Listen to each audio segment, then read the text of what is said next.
We're not trying to run the usual politics where somebody is campaigning to be president or to be governor, to be anything. We're trying to bring a change in a collapsed system. And when we bring a change, bring a true change, a change that is committed where all of you and everybody is involved. We want to take back our country. We believe that today our country is not governed or served by people who believe in the country. I've been going about, you are the 6th stop. I have touring various cities from Germany to Toronto to everywhere. You are the 6th one. Everywhere I go, I see huge number of Nigerians. The question is, who is remaining in Nigeria?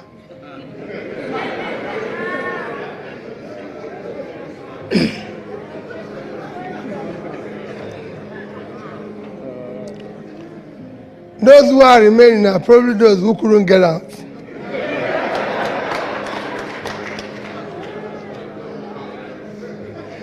And as I go about, I ask myself a question.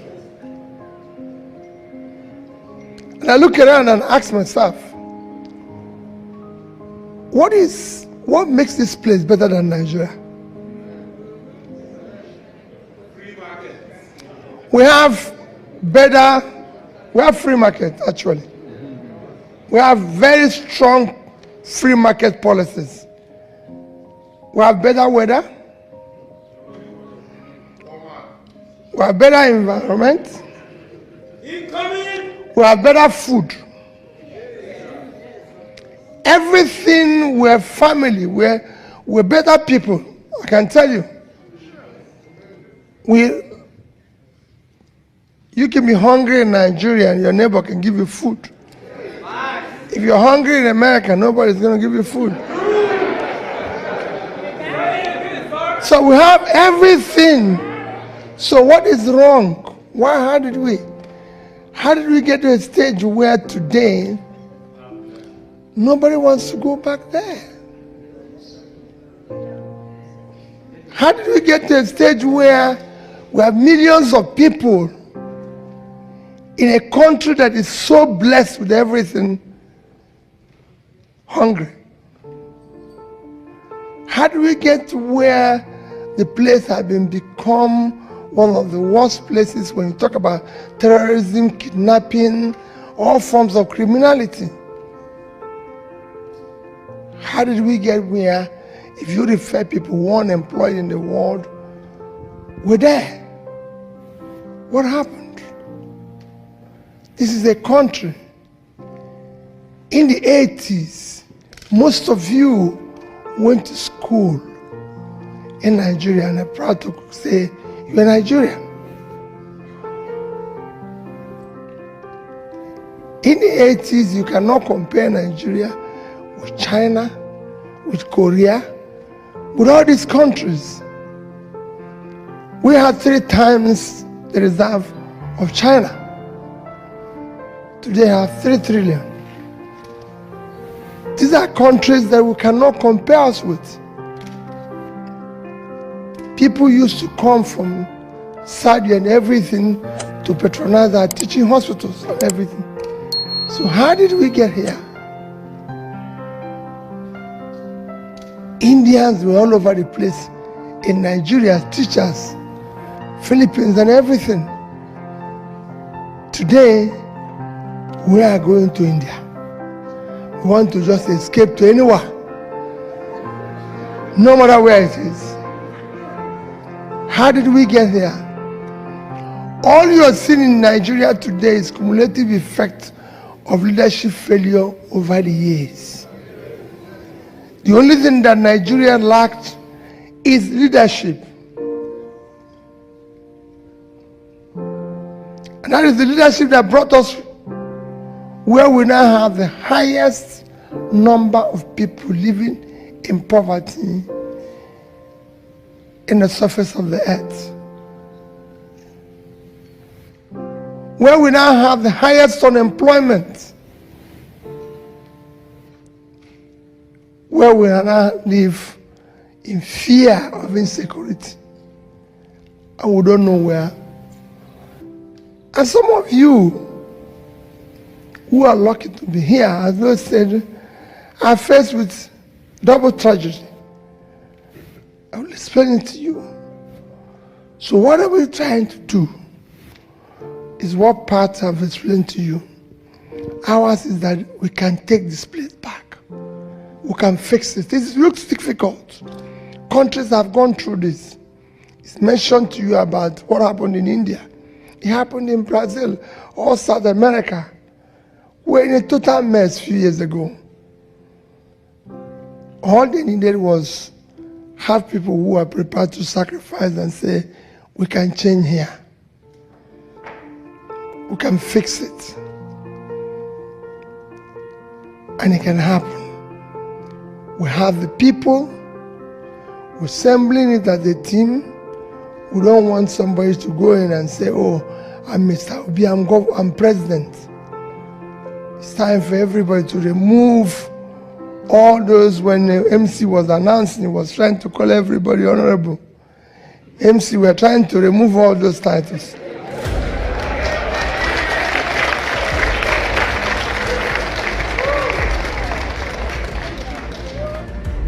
We want to remove the fire. We don't want to call people excellence again in Nigeria, because there's nothing excellent there again.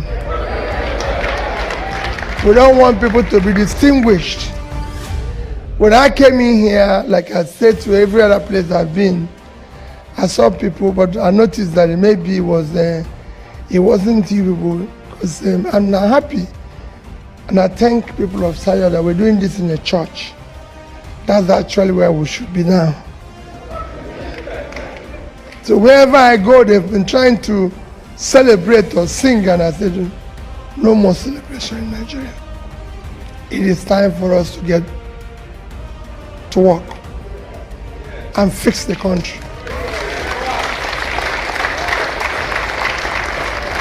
The potentialities are there.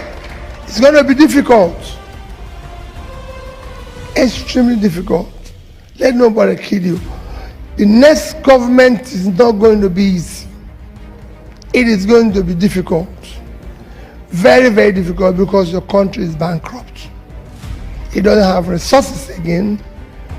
If you listen to next year's budget, it will frighten you. Somebody asked me this morning, that everybody's been asking, Peter, how do you think this will work? How do you have a situation where, just to give you an example, the first 4 months of this year, January to April 30th, our revenue is 1,063 billion naira. But our expenditure within the same period was 4,720 billion. So if you minus, the deficit is 3.1 trillion. So how does a business that spends 3 times its revenue survive? How are you going to do it? That's what everybody's been asking.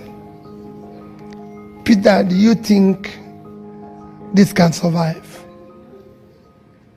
My answer is very difficult, but the business can survive.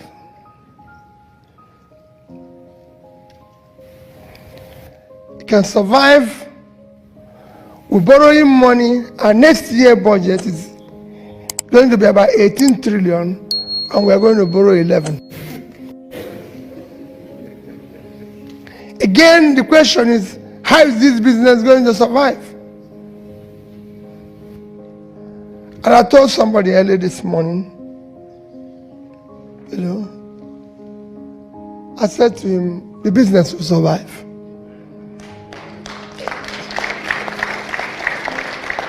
Businesses have come back from bankruptcy, even in America. What it needs is that it needs competent managers who have the capacity and vision to run it, and can understand that it will no longer run the way it's been running. Managers that can understand that this is time to shut down the cost. Managers that understand that you can no longer continue the consumptive way the country is going. The country must go into production. People who understand that you can no longer borrow money for consumption. You borrow money for investment. That is the only way you can come back alive. And that's what we need.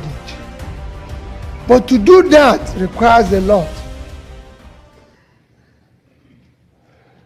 Prof, I've told you about foreign investor. That is my main topic with you who are here. Why am I going around talking to you, pleading with you? One is that you are the main and number one and most important foreign investor the country requires. Nobody, no foreigner can come and invest in Nigeria unless you come and invest. And you are investing to save yourself. Because what are you doing today? Your case is a double whammy. You've run away because you think things are bad. That's why you are here. You didn't come here because you want to be here. At least 70% of you. You came because you ran away. But what is even worse for you? You ran away and you are not in a problem. Because here you are working very hard and you can't live in peace because the people you left behind, you have to take care of them.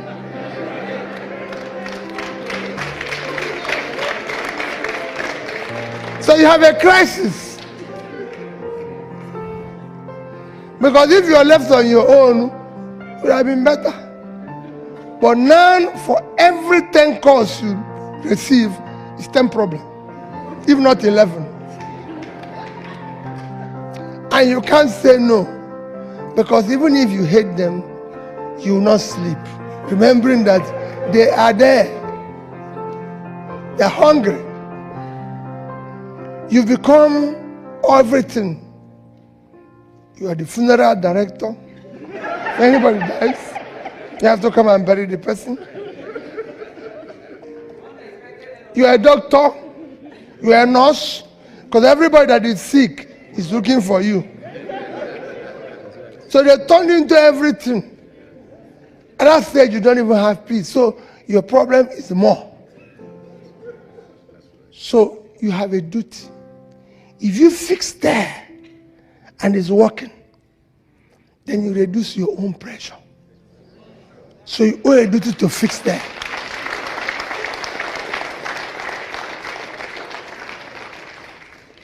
If you fix there and make that place productive, what do? You become richer. Today, Paris told you, I know that for sure. I lived in the UK for 10 years. My neighbor, I live in my father, I live in number 66. My neighbor was in 64. Because things started working well in his country, in India, he went there and built a factory. The factory employed people from his area.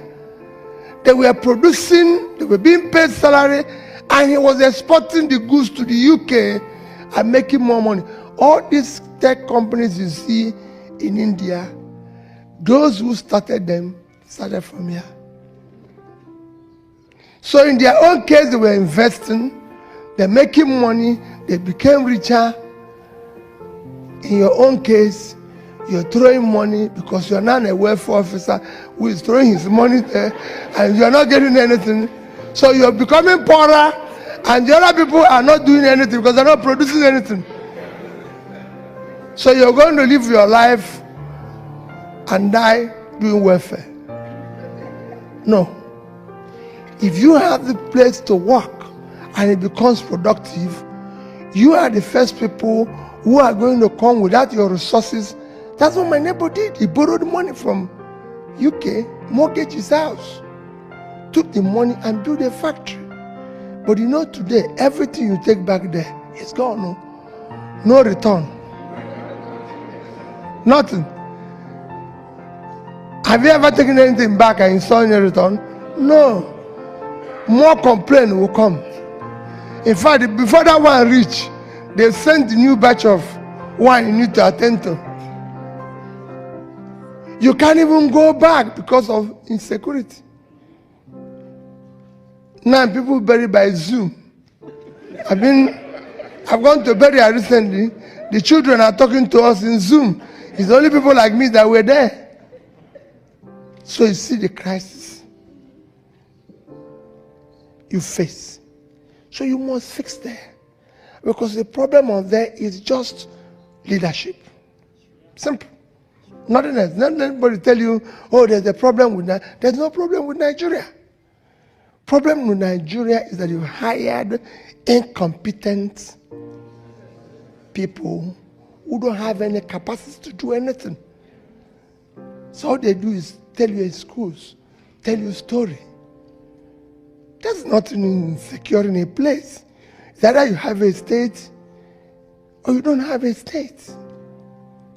You can't have non-state actors be more powerful than state. It's not possible. You can't have a state where they now tell you that people are stealing Nigerian oil. Oil is not something you put in your pocket. It's not a grocery thing. For you to steal oil, it has to be through ship. The ship have to come into your waters. Navy have to approve for ship to come into your waters because you have a navy. So it is being stolen by the same people. That's what Pat was trying to tell you. Those structures they tell you people we don't have is structure of criminality.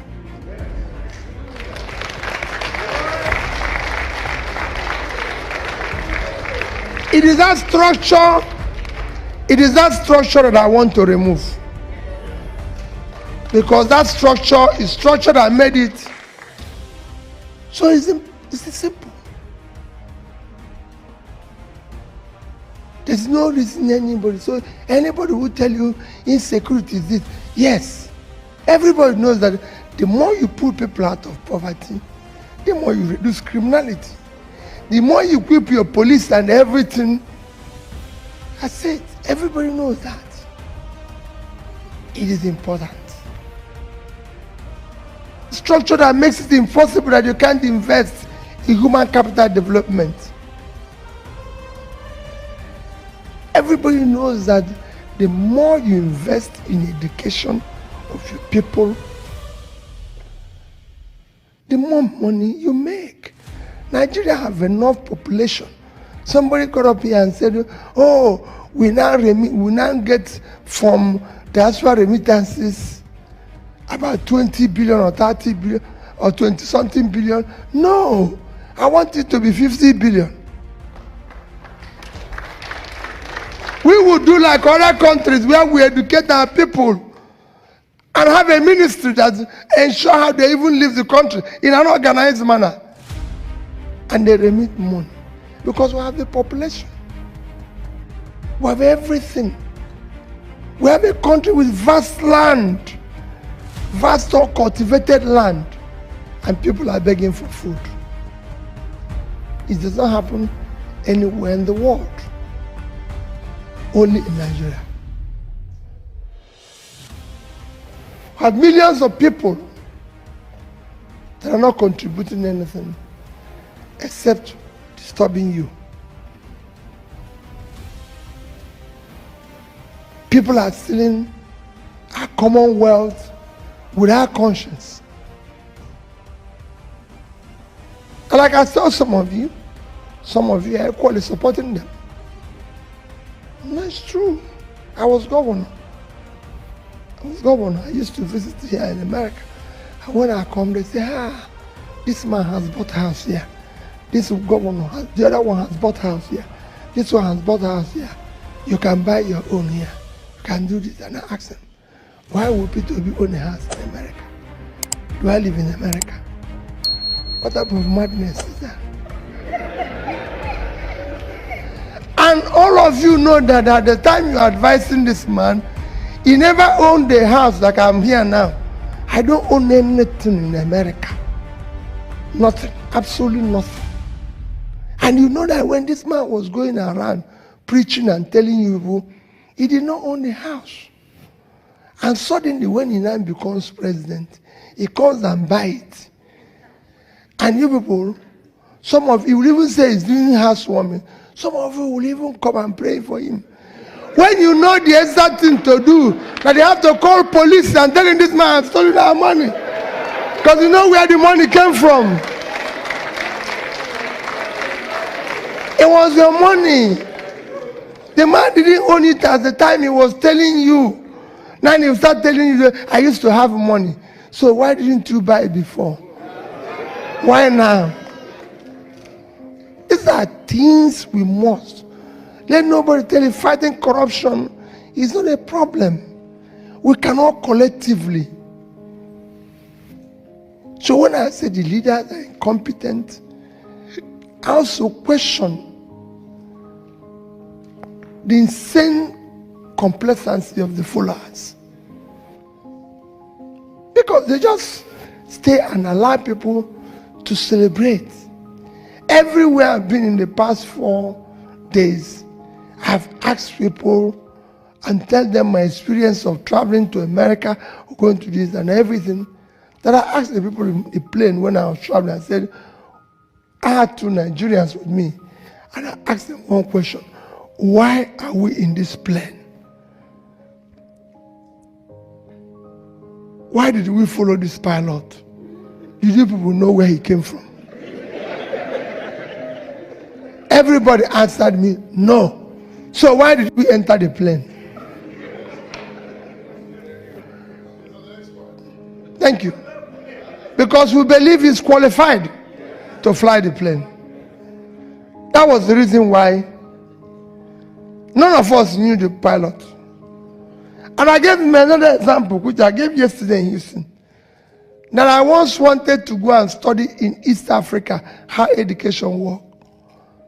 And because I was every other airline was exorbitant, I decided to find one that is cheaper. And I saw Air Rwanda. And then I bought the ticket of Air Rwanda. I've never flown them before. And then when I go home, my wife said to me, Peter, have you flown Air Rwanda before? I said, no. He said, Peter, I can't understand you. You just go and buy a ticket of the people, airline you don't know about, you don't know where they're coming from. I say, I'm sure the people there are pilot. They can't put plane on the air if they're not pilot. Because they don't want to die. So I'll follow them. Whatever happens, they will all die, including the pilot. But what happened?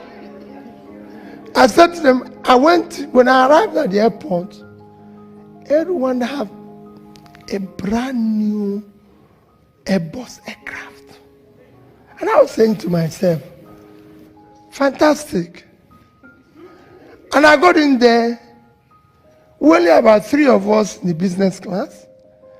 And then when the plane took off, somebody came out of there and said, I'm the captain. My governor, good afternoon. And I said, so who are you? He said, there's 2 of us here. The pilot and the co-pilot were Nigerians.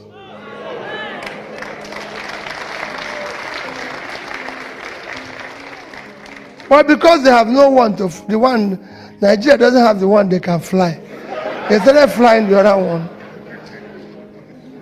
If they were Nigerians, they would have said whether they came from north or east or west or central before they put them in the cockpit. That's why the other one failed. They didn't. And I can't go on and on. My dear people, you have a duty. You can reduce your cost. And the way to reduce your cost is to be involved in this change that we're doing. Everybody. That's what I'm doing. That's what Professor Tommy is doing. I tell him every day, you're going around, you're a professor of political economy. This will be your last teaching if this one fails. Because nobody will ever listen to you again. So that's why we're getting people, more and more people, and say, let's come together and fix this place. Let's come together and fix it. It is difficult, it's doable. All we are saying is that it's not going to change overnight. But we want people that can come and say, we are moving from point A to B. When they get to B, they stop. Somebody comes and moves from B to C. We're not asking too much. And this is doable everywhere. In 20 years, Nigeria can generate more than 4,000 megawatts of electricity. Tell me what is that in generating power. We used to have pipe-borne water even in the streets. We used to have electricity. They used to take like 2 hours and people were shouting, 2 hours, 3 hours. Now it's become days. You are the one saying, and you're still sending money. That is why you participate less of that money, let's change them. Otherwise, it will be forever. Now it's become weeks for nothing. What is that? Nigeria is a country of 200 million people. The biggest country in Africa. The most important country in Africa. With people like you, everywhere you go on the surface of the earth, you see Nigeria playing the role of being an expert, role of being one of the best. The only place that is not working is in Nigeria. So the biggest country with 200 million people, generating 4,000 megawatts of electricity, generating and distributing, and every day all you hear, power grid fail, this one fail. In every other country, you just go in and put your switch. You don't even know which is power company. Don't know. Nigeria is one story of the other. The second biggest country in Africa is South Africa in terms of economy. 60 million people. They are generating and transmitting and distributing about 50,000 megawatts. And we are doing 4. In the past 3 weeks, South African government had declared emergency in power. You can go and Google it. They declared emergency because they said the power is not enough, it's affecting production, it's affecting this. So they've now said anybody can generate power up to 100 megawatts without license. So somebody who is generating about 50,000 have declared emergency. And somebody who is generating 4 have not even declared anything. When he should have done, what he would have done now is not to declare emergency, but I don't know what he would have declared. Maybe only God knows what he would have declared. But he has not declared anything. is still normal.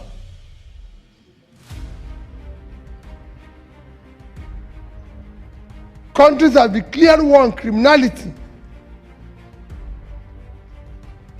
Nigeria has not done that because it was not necessary.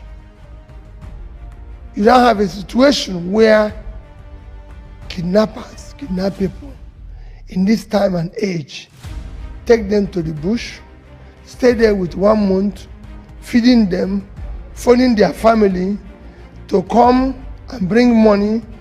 Often a time, if the person is sick, they even allow somebody, doctor, to come and treat the person and go back. But the police don't know where they are.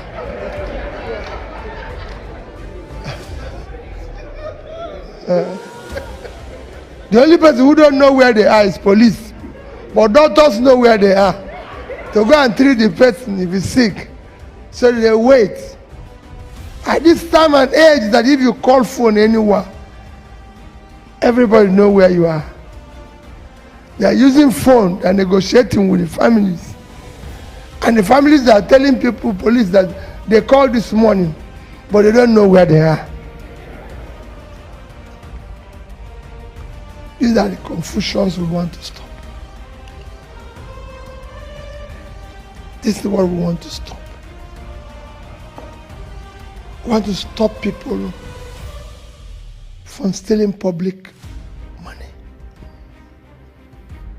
They will tell you, no, you can't stop corruption. And nonsense. We know those who took the money. It's very easy. The easiest thing you can fight is corruption. We have all sorts of things. We want to cut down the cost of governance.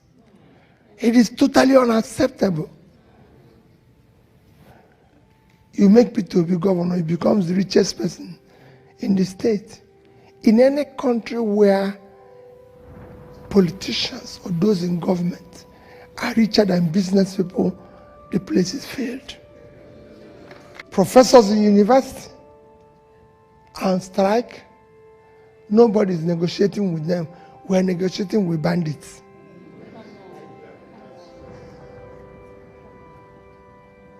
Corruption kills 3 things a society lives. It kills entrepreneurship. It kills professionalism and hard work. You're negotiating with bandits, but you can't sit down with university professors and you want them to continue to do research and be able to find solutions to what is happening in society. Why don't I become a bandit and negotiate with government? That is the crisis you face. So my dear people, with you, we can solve this. That's why I said no celebration, no title, no award. I'm going to places like when I went to California, they say award. I said, no award. Every award now will wait till after government. We know whether the person is qualified to be awarded anything or not. Not when you are in office. Because we have heard this type of story before, where people come and tell us glossy stories and then do the opposite. But remember what I said, and what I'm going to tell you people now is that they must come direct and tell you, because what they do is to send proses. And when you ask them, you said so, you say, no, it was this person who said. No. We're about 18 of us now contesting to be president. Don't think it's only P2B. You must listen to all of us. Let nobody send anybody to come and meet you. Let them come personally. Say who they are, so that as they are talking, you go and look at their past. Check their name, their age, their school they went, everything. So nobody should come here and tell you, I'm sending this person. No. You must go and look at the place where they passed before and be able to say, he can do this work or he cannot do it. Because we now have a situation where if you say, oh, it's people shout every day, say, What are you going to do? Because I'll listen to the questions you ask. What are you going to do about rate of exchange? What are you going to do about Naira? Naira used to be 1 Naira. Some of you left Nigeria when Naira was, when it was 67 kobo. When dollar was 67 kobo. Some of you left when it was 1 Naira to $1. Some left when it was 2. Some left when it was 10. When it was 20. Today is about 700. And people said, how are you going to solve it? It is very easy. The only way to do that is to take the country from consumption to production.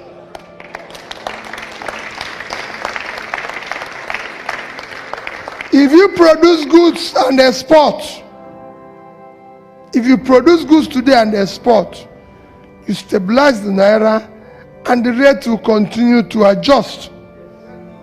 It's a simple thing. If you produce goods and export, I hear you raising your hand, we'll talk about it, you continue to manage your own. It's a simple thing. And I can give you examples of countries that have done that. Because mine is a very simple thing, is to say, ABCD country has done it. I'm a trader. And I know that the more goods you sell and have a better balance of trade, and you earn more dollar. The problem Nigeria have today, why the dollar is failing, is that we no longer earn dollars. We no longer have dollar resources. If we have dollar resources today, you continue to stabilize and the rates. That's it. Every other thing can be, but this is the basic thing you need to do. That is what you even need to do to make the economy work. Nigeria is 200 million people where there's no production. There's no production. If you look at that, go and check our export in 2021.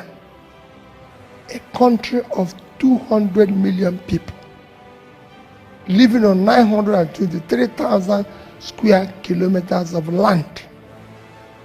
Our total export is 18 trillion 900 billion naira, including the famous oil. That's what we earned. If you divide it by official rate, which people in government use, is 47 billion naira.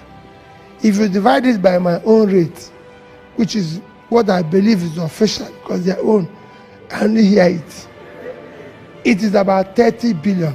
They can argue anything. For 200 million people, no. Because we have small countries, we have other countries who are doing the same thing. Vietnam is 100 million,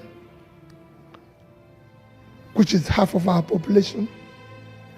They live on 331,000 square kilometers of land, which is just a quarter of us. Their total export last year was $312 billion. So we didn't even do 10% of what they did by my own rates. And what they exported were manufactured goods. Electronics, 50-something. They did clothing, 30-something billion. And you can go on and on. Footwear. If you go into shops everywhere now, all you're seeing clothing made in Vietnam, made in Bangladesh, everywhere but not Nigeria. What is it making clothes? There's any rocket science in making clothing. We used to have textile companies all over the place in Kaduna.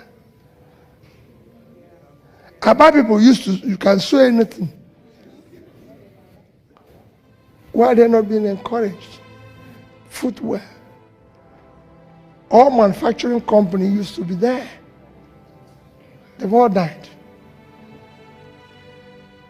This is not anything. We can do the same thing.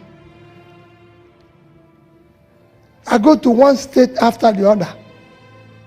They are waiting to share money from oil. A diminishing assets. Everybody is every day saying that they don't want these assets. Something that is already dead. Okay, look at it. A diminishing assets, everybody knows that in the next few years, nobody will need it. Venezuela have 10 times Nigerian reserve. If oil have not saved Venezuela, it won't save Nigeria. You people are in America. The biggest economy in America is not Texas. They're not number one. They're not number two. They're not number three. I'm not even sure. Maybe 3 or 4. It is California. And what is powering California? Agriculture and knowledge. This we have in abundance. We don't know what to do with the vast land they we have in the north. I went to Niger State. They're complaining to me they're not getting enough allocation from the federal government resources. And I said to the governor, you don't know what you're talking. You're sitting on 76.3 thousand square kilometers of land. That is 2.5 times the size of Netherlands. Netherlands is minus water is about 3,000 square kilometers. Last year, the total agricultural export is $120 billion. Imagine if Niger State can feed themselves, feed Nigeria, and export just 1% of that is $1.2 billion. At my rate, 750 billion naira, 5 times their budget, but they are waiting for money from oil for 3,000 a month. When they have facilities that can give them 50 billion every month. Because that's what they are doing to you. So you are sending money to your relations who are not doing anything. No. We want them to be factory workers. So when your money goes there, it becomes an investment. It's a win-win. They are gaining something, you're gaining something. Because they're not doing anything, even if you send money today for them to build your house, they will eat it. That must stop. Nigeria must be a productive country. That's what you do here. Do you see any free food anywhere here? Who will give you? If you make mistake, you end up in police now. If you still eat free food. So why will you encourage what you encourage? That is what we are begging you. That is what we are going around to tell you to help. Help. Become an advocate. Help us in the advocacy. Put in whatever resources you have in what we are doing for us to change it. That's not, it doesn't, nothing. Be part of it. In a conclusion, before we ask questions, even when we succeed, don't go away. Don't go away. Because that's the part of the problem. Sooner you elect Peter Obi, then you go home and say, okay, Peter Obi goes there and start answering His Excellency. While he was preaching, he said, oh, we are going to move from point A to B. When he goes there, he start telling you people what I saw when I went in. Not, we don't want him, everything he needs to see, I've seen it now. So I know what we want to. All we say is, Peter, go there.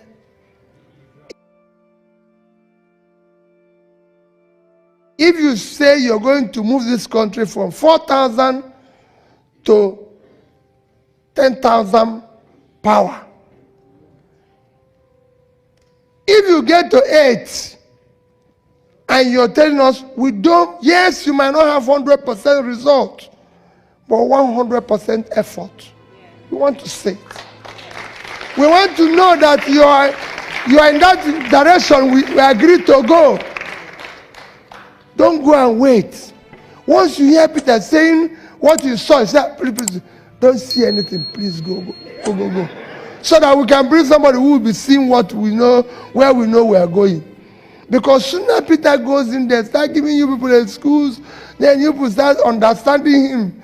Oh, maybe it's difficult. It's my tribe. Oh, they're trying to remove him because he's from Igbo. He's an Igbo man. That's why they're against him. Oh, they're trying to. No. Go and tell that Peter says a lie. I've been governor of Anambra State for 8 years. Go and tell anybody. No Anambra elite was happy with me. Somebody said it here now because he knows. And I can tell you people, if we succeed, you're not going to be happy with me. But I'm not promising anybody happiness. It's not a happy time. Anybody who wants happy people can go and look for entertainers and comedians. The job is to start fixing Nigeria. And you will see that be happening consistently. No division, no destiny. And we're going to assemble people to make sure. That's why I say don't go away. Because I want to come back and start telling you, not coming back to tell you excuse why this did not happen, why this one. No. I'm contesting to be president of Nigeria. Do not vote for me because I'm an Igbo man. No. Don't vote for me, I say because I'm an Igbo man. I've asked people in the north, is there anywhere Northerners buy bread cheaper? No. Is there any road people will build that only Northerners pass? No. Is there where Northerners have uninterrupted electricity? No. I've gone to Southwest, the same thing. I've gone to Southeast, the same thing. It is elite conspiracy. A criminal conspiracy to keep the country down, and from north and from east. No, we don't want to hear it again. It is enough. Tell us what you do. Leave your religion. We are not running church. We are running a country. It's not going to be about connection. I don't want to be connected to anybody. If you look at everywhere I've gone, I refuse them to read out my CV. I have a reasonably good CV, but I refuse them. In Toronto, they insisted, but Peter, people want to know, you were in Oxford, you were in Cambridge. I said, no CV. Educational qualification is not a measure of integrity. We are looking for those who will not steal our money again. And it has nothing to do with educational qualification. Because there's thief equally among those people who have PhD. There's some like part of Tommy who have it without stealing. There's some who steal. So we want to remove certificates. Everything will come back. When things start going well, we'll bring them to the table. That's what we want to do. We now want to see that change come. We want to make it work. Because it has worked in other countries. So it's not something that is impossible. That is why we want it to work in our place. That's why I said when we succeed, don't go away. Stay there. Be the gadfly to know when the wife started wearing the type of diamond they were not wearing before and say, something has changed. Where did this woman get the money? Is buying this. Because this is a confusion we create. The wife will now start wearing something he's not been wearing before. And everybody says, gorgeous, but it's our money. We want the money to go to school. We want to put it in education of our children. We have now overtaken India in infant mortality. A country of 1.4 billion, a country of 200 million have overtaken them We want it to go in saving the life of our children, not for the wife to be wearing diamond. There's no amount of diamonds, sorry, you will wear for that poor country that will make you a rich country. No. So it's time to remove all of gorgeous dressing and face school, face health, face everything.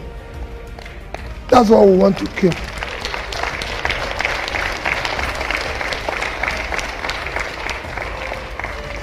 Celebrations have to stop because there's nothing to celebrate. It will come back when we have fixed system. That's what we want to do. I'm extremely appreciative of your time this evening. But remember, you have no other country except this one called Nigeria. Even if you like, live, be a citizen of America, Japan, Britain combined. They will still ask you in a form you feel, your original, and you put Nigeria. While you say where you nationalize, you must say where you started this journey. So since you are going to say it, election 2023, remember what I said, will not be about tribe, religion, or my turn, or connection, or anything. It is going to be about character, competence, capacity, commitment to start turning around Nigeria. Thank you and God bless you.